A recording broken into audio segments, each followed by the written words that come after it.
Doctors could be on the brink of a breakthrough. Migraines. How to control them. Tame a migraine. A severe migraine. Throbbing, recurring headaches.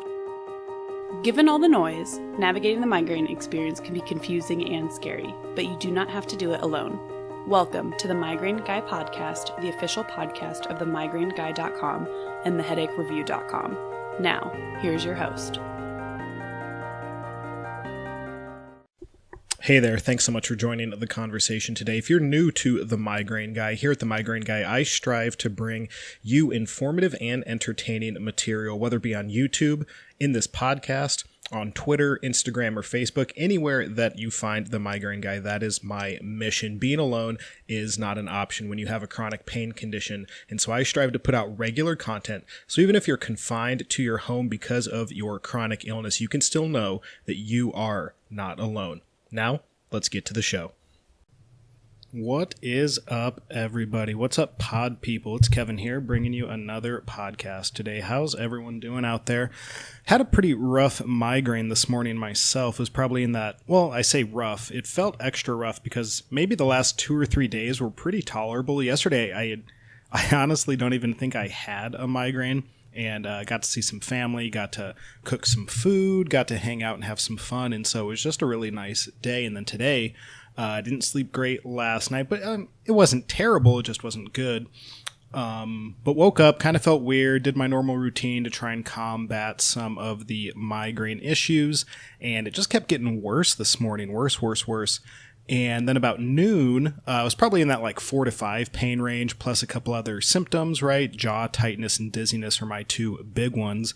And I finished up some stuff I needed to do for school, and then just decided, well, I'm going to go work out. Working out for me is a great release. It helps my migraine pain usually go down a point or two. I like to do what's known as powerlifting training, so I focus on 3 basic lifts and try to do them fairly heavy, fairly often. And a combination of just working out plus the fact that it takes such focus, both physically and mentally on my part to do heavy lifts frequently helps combat the migraine pain. I by no means am some sort of world record holder attempting any world records with my lifts. They're pretty mundane and boring. But for me, it helps combat my migraines. And so I did that.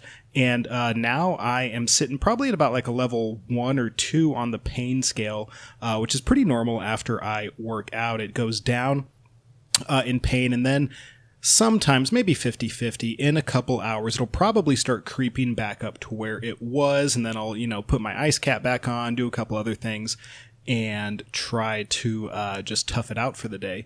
So that's kind of where I'm sitting today. Figured I'd start adding a little bit of a personal touch to the podcast. So how's that, everybody? It's the Migraine Guy's personal touch. So what are we talking about today besides my day and how it's going? I figured since last week we talked about my personal story with migraine and how I went from no migraines to episodic migraines, very infrequent, and then seemingly out of nowhere they transitioned into chronic migraines, more than 15 a month. Well, 15 or more a month, I guess, is the precise way of stating it. I thought it'd be interesting to talk about what happens when you go from no migraines or infrequent migraines to chronic migraines. And I'm also going to be incorporating some pretty good points from an article at the Headache and Migraine News website. If you're not following that website, by the way, you probably should be checking them out. They I don't know the guy's name off the top of my head, but he used to have a podcast many years ago, stopped doing that, but his website is updated almost daily with new articles about relevant and interesting things related to headache and migraine conditions. He does things like he talks about studies and surveys that are out about migraines. He also talks about how his research has helped his own migraine situation, and lots of other stuff. It's really, really good website, really good resource for your headache and migraine strategizing when you're thinking about something. It's always a good resource to consult. So I'd recommend, in general, just heading over to headacheandmigrainenews.com and bookmarking it. And I don't know the guy. I've never talked with him. I'm not getting a kickback by telling you to do that. It's just a good resource. But okay, so what happens when you go from no migraines or episodic/infrequent migraines to chronic migraines. Well, there is, given the fact that we don't know what causes migraines. We don't know specifically what causes it. We have an idea of a bunch of things that will trigger and or take a person with no migraines and force them to have migraines. But we don't know exactly what the problem is that facilitates, that starts, that triggers your going into chronification, is what some people call it online. You're becoming a chronic migraine sufferer, more than 15 a month. And so there's a number of things that it could be, right? I mean, it could just be that you have a sleeping disorder. You could have sleep apnea or some kind of snoring issue that's not letting enough oxygen get into your system when you're sleeping. And so you're actually not sleeping that well. You're stopping breathing while you are sleeping. And then you're waking up frequently throughout the night and having just overall bad sleep. And that over a prolonged amount of time could contribute or be the main cause of you getting migraines. And that's a really interesting thing, right? Because that's very fixable, right? You can get a, what are they called? CPAP machine. You can get that to help get oxygen into your body while you're sleeping, and a variety of other things to combat snoring. Additionally, obesity is very well known to be a risk factor for migraines. So if you know that your weight maybe has shot up in the last few months, and then you noticed that your migraines went from infrequent or non-existent to chronic, it very well could be, it doesn't have to be, but it very likely could be, given the correlation with the weight increase, something to do with that. There are a variety of other things, of course, genetics probably being at the top of the list, because genetics seems to override any sort of thing that we can do of our own free will. So if there's some sort of genetic predisposition in you to, when you turn a certain age or reach a certain level in puberty or your menstrual cycle or something like that, a couple other things that are eluding my mind, something like wow, this is embarrassing. Something like, what's that thing called? Menopause. There we go. One of those other things. Something like menopause, right, can be a drastic change for your body. Lots of hormonal changes as well as other things. And so all of those things, if you have a genetic predisposition, could be activated and be a reason that you're getting chronic migraines. And the bad part about genetics, right, is that it's extremely difficult to combat them.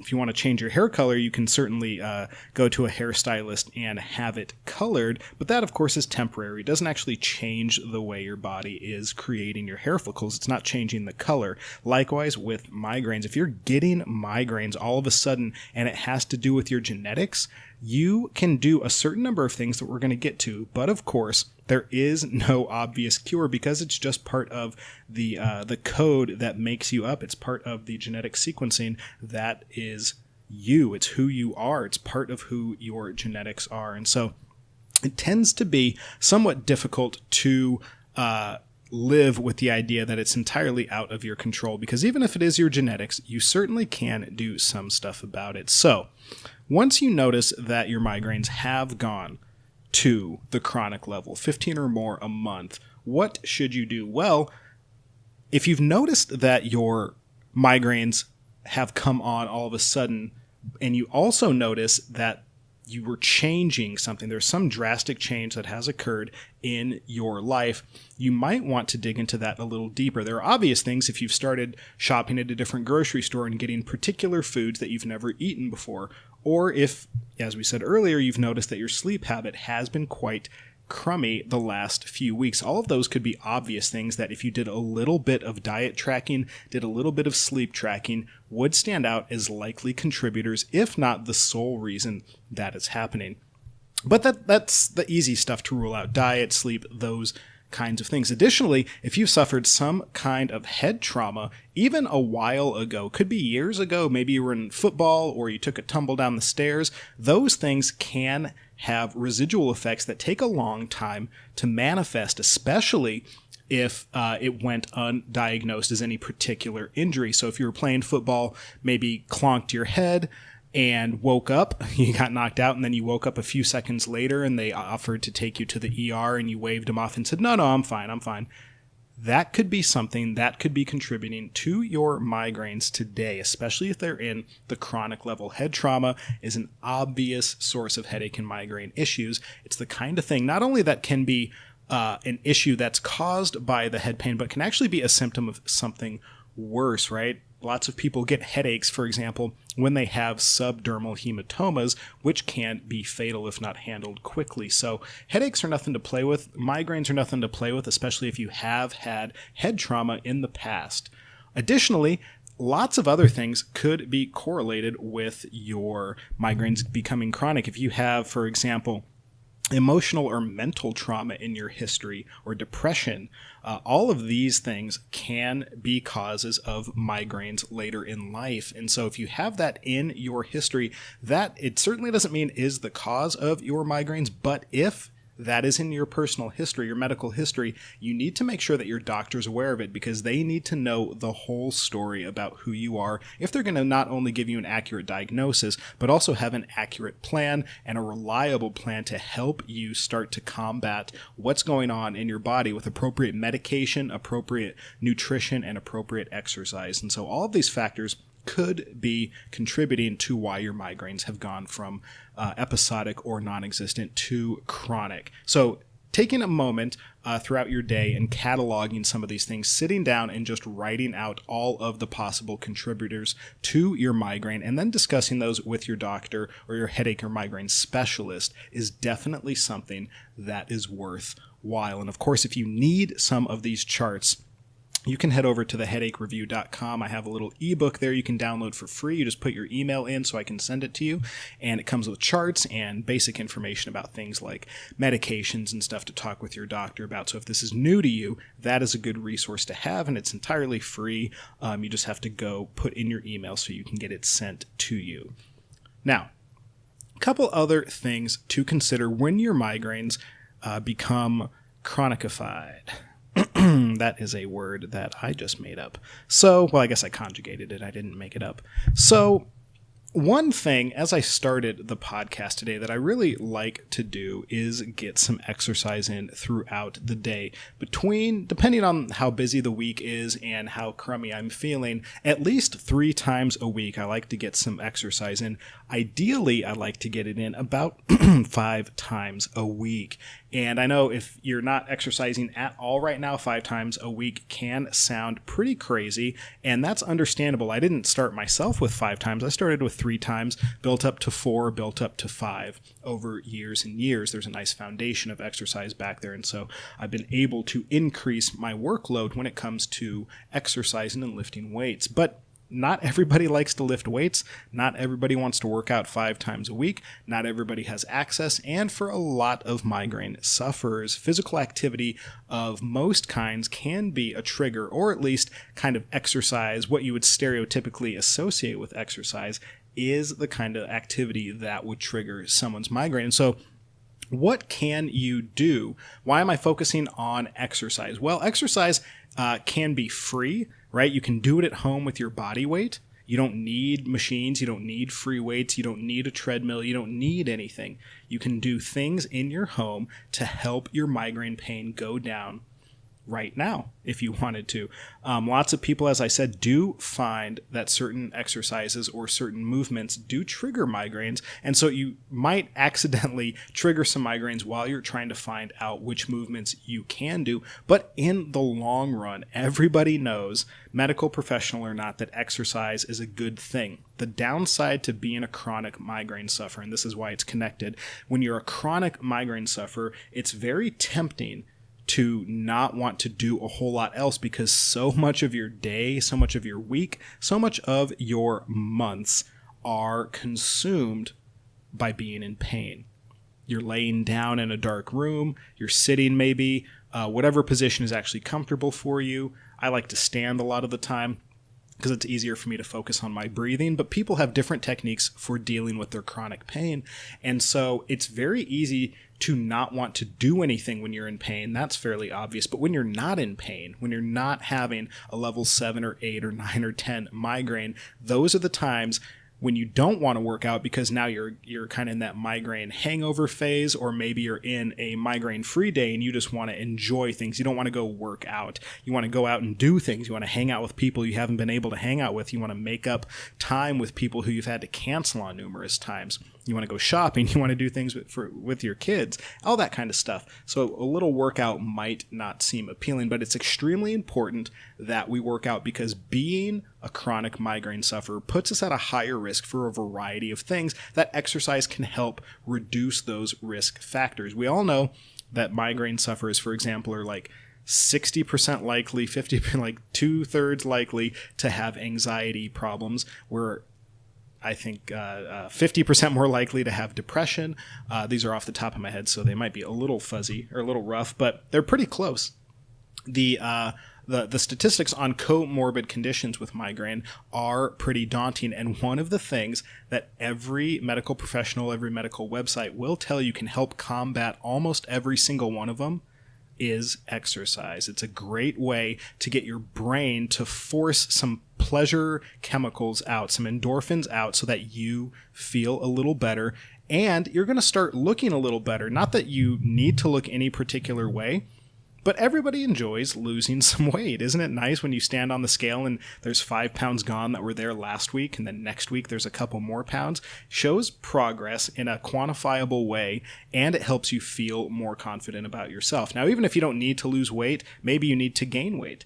Working out is a great way to do all of that, and it has the benefit of giving your body what it needs, which is some movement, some muscle growth. It gets blood pumping, so your arteries and veins don't kind of stiffen up and put you at a higher risk for blood clots. All sorts of benefits from exercise. Now, if you watched the Migraine World Summit back in April, there was a doctor on there. What was the doctor's name? It was Young, I think, right? Dr. Young?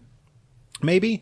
It was ironic because he looked quite old, but his name was Dr. Young. I'm being a jerk. His name was Dr. Young, and he said, he gave some tips, right? He said something like, here's a quote. I actually have a quote ready. Awesome. Just my personal take. Recently, I've become more and more convinced that movement is key, and that patients whose migraines are so severe it hurts to move and then they stop, they have got to do something. They should walk half an hour a day. If they can't, they should they should walk 10 minutes 3 times a day. If they can't do that, they should walk 3 minutes 10 times a day.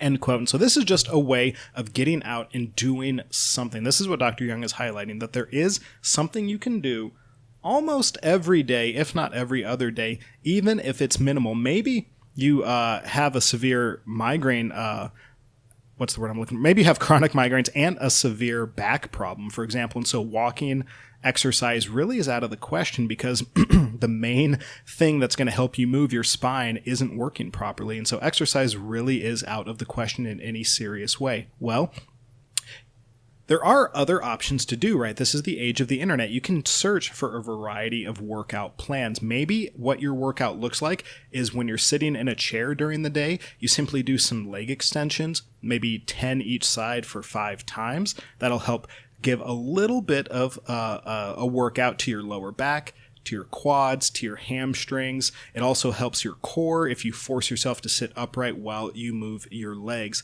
Additionally, you could do some sort of shoulder rotation movement just to get some blood flow going to your extremities, get your heart rate raised just a little bit. There's a variety of very, very simple things you can do that do count as exercise. It doesn't have to be a marathon. It doesn't have to be bodybuilding. It doesn't have to be anything glamorous. It just needs to be something that gets you moving.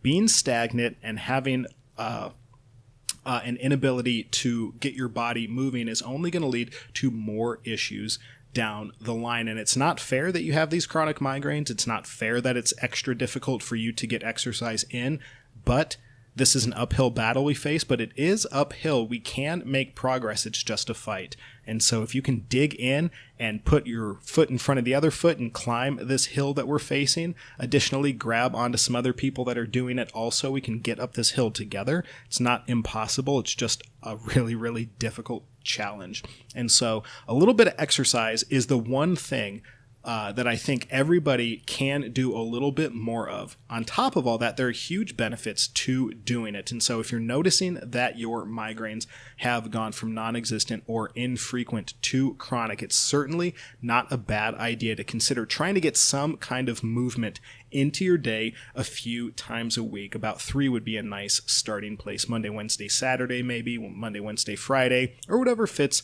with your schedule. Just something to make sure that other issues that are preventable don't come along just because you have chronic migraine pain. So that's kind of what I wanted to talk about today. Nothing too focused, just that there are a variety of reasons that your migraines could have gone from non-existent or infrequent to chronic. And, one thing that a guy at the Migraine World Summit suggested as being essential to helping migraine sufferers not get over, not stop, not cure their migraines, but help them do something in order to get their own self-esteem and motivation going, make them feel a little bit more confident about themselves. Everyone likes to see progress, and when you can do something in 2 weeks physically that you couldn't do today, that makes you feel good. So there's that benefit, obviously. But then on top of that, you also have the added health benefits of helping stave off and prevent other issues that could come along given that you have chronic